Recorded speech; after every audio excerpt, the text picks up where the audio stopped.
Oh, no. Let's keep it nice and civil. That's not a great thing, though, right? They would not have liked this next joke. Did you guys hear about the Israeli pedophile that the United States let off? Yeah. I know, you're like, which one? The head of Israeli cyber defense, or as I call it, Iron Chrome, got busted in Vegas for soliciting a minor online. Literally the one thing you can't do in Vegas. In Vegas, you can gamble your life savings, you can drink in public, you can smoke weed with your hooker, you can gun down a famous rapper, you can have a random Asian guy dangling from your car window. You've seen The Hangover, but you can steal a tiger from Mike Tyson, et cetera, but just stay away from the kids. Okay, you can literally bet on any number as long as it's higher than 18, is what I'm saying. It's like inverse blackjack. The police engaged in a sting operation and no music was made. That joke would have killed in the 80s. And in this operation, an undercover officer posed as a 15-year-old girl, which, let's face it, kind of a sweet gig, okay? And good for a cop too, right? Same level of emotional intelligence. Yeah, totally. In the sting operation, 8 men were busted, including a pastor, shocking, and an Israeli official named Tom Alexandrovich, AKA Peeping Tom, who is the head of cybersecurity for Israel. Yeah. So clearly we found a security flaw. Iran, take notes. You want to get in? Just pose as a 15-year-old girl. The irony, too, is that Alexandrovich was in Vegas for a conference about hacking. And ironically, he got hacked. So clearly not very good at his job. He needs to go back to school. Oh, wait, actually, no. No.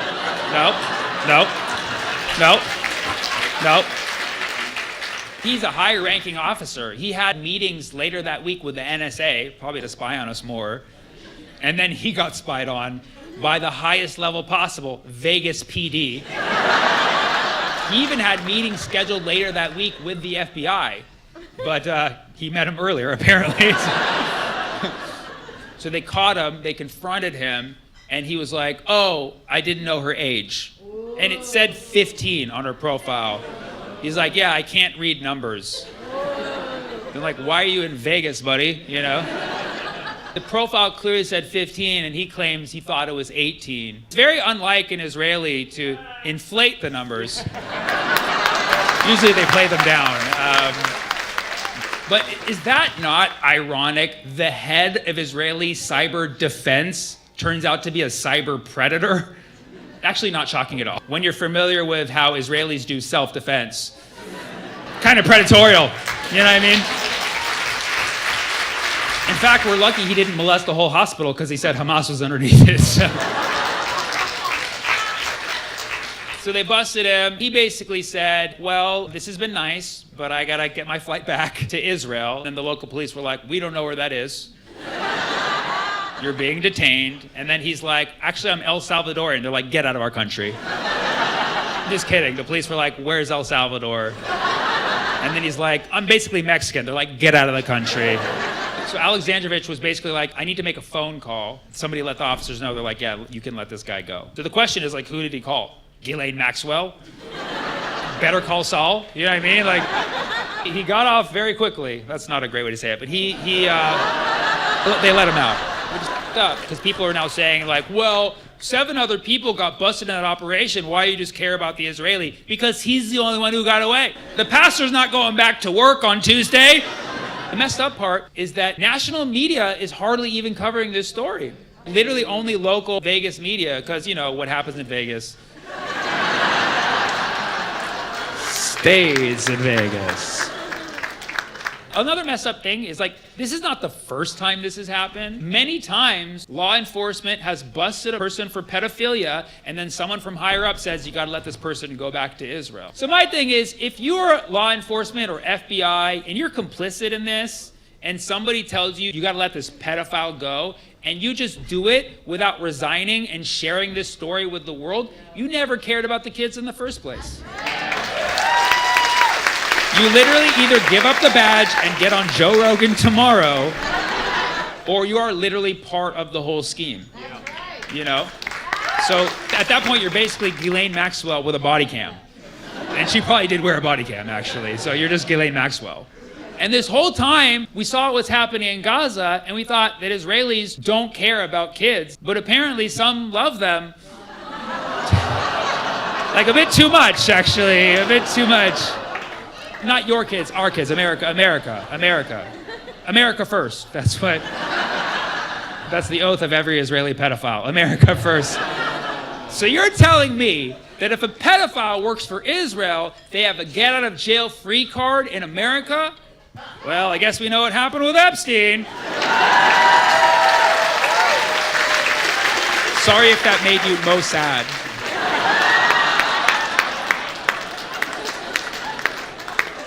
Okay, cool. Thanks, guys.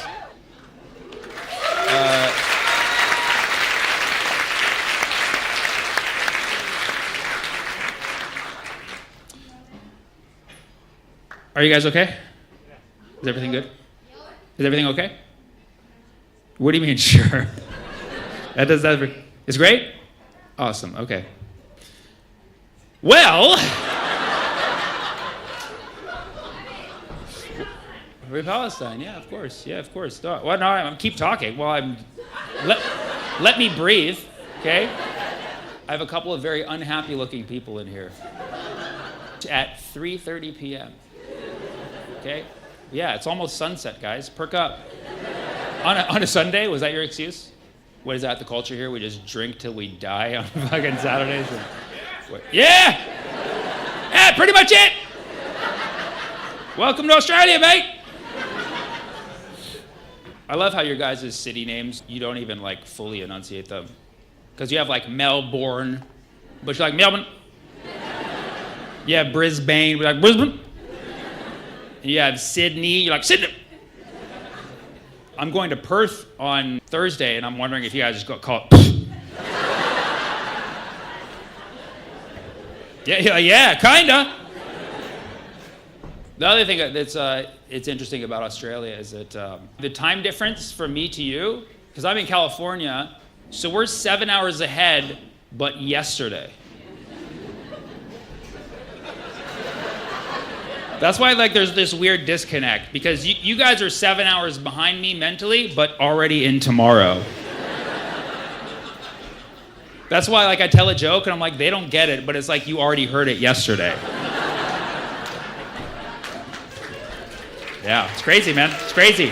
So yes. Anyways, great time to y'all. Hey, guys, my friends. If I can hear you, they can hear you even more, right? And so I think she was requesting that you guys. Oh no. Let's keep it nice and civil at 3:30. This is for the late show. But yeah, you guys are talking a bit much, so we're politely checking in. And if you need to guys have a conversation, feel free to go outside. Just want to make sure everything's okay. Everything good? Amazing. Yes. Amazing. Yes. Fantastic. Yes, probably what. Yeah, that's not a great thing though, right?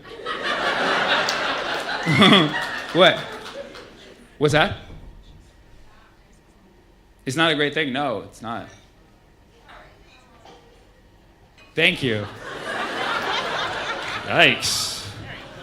That felt like my mom. Like, go on with your show thingy, whatever you call it. Man, you know, I always go to other countries and I'm like, dude, like I'm a really nice guy, I'm a really cool guy. Like, why do they hate Americans so much? And then I see another American.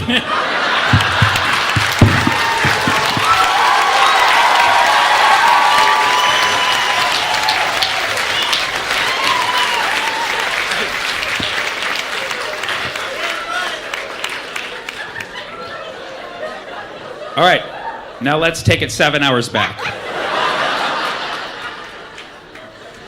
Let's get back till tomorrow, Sunday.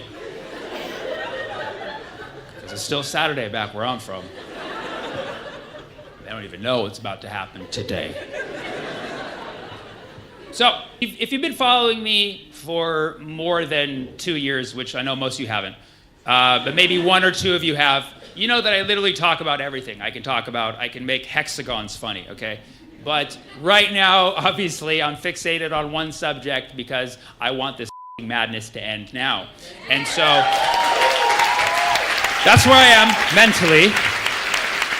I have been talking about this situation for many years, and people do ask me, because I've been talking about it for a very long time, and people ask me, they're like, have you ever lost anything for talking about it? And the answer is, I don't know, because I never got those things anyways. And I think that it's really time to adjust this narrative that we say, if you speak up for Palestine, you'll be fired, you'll be suppressed, you'll lose your job, you'll lose your friends, you'll lose your family. These things are true. This has happened to people, but throw that narrative out the door and say, actually, if you speak up and do the right thing, good things will come for you, regardless of what you lose in the process. Okay?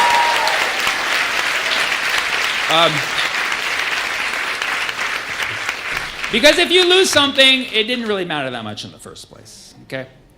For instance, I just got banned from a high school.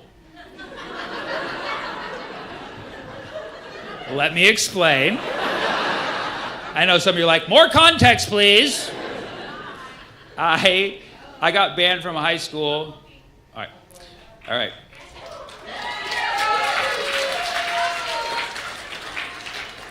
I got banned from a high school. They never went to high school. I'm Jewish. Okay, that's fine. There's nothing. But we were never talking about you. You know what I mean? Like,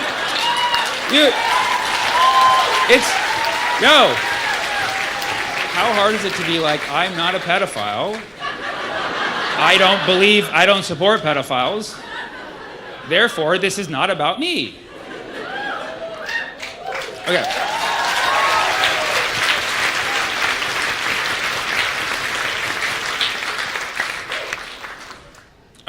Okay. So, anyways, they would not have liked this next joke. like that whole bit that we did about the pedophiles, like that was like the mild one. And yeah, it's been an interesting show. We only lost 2 crowd members that I know of.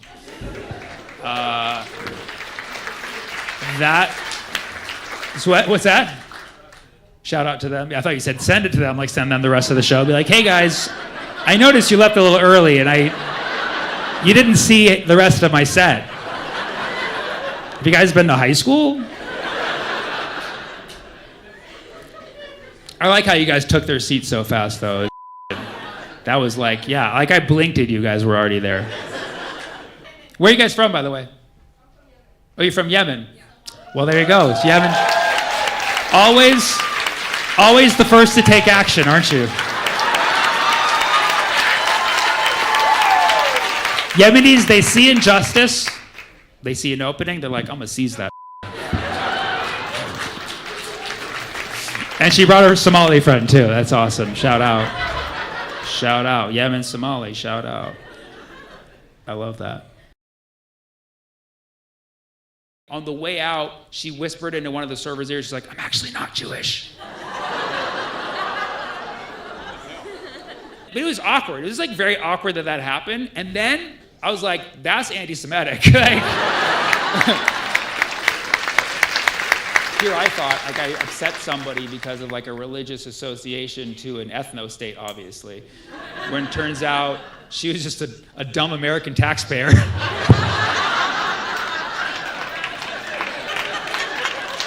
And then the funny thing was they left, and then 2 Yemeni girls seized their seats immediately. Like, you can't make this up.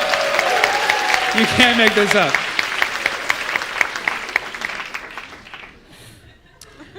Yeah, so I call that story All Is Well on the Red Sea.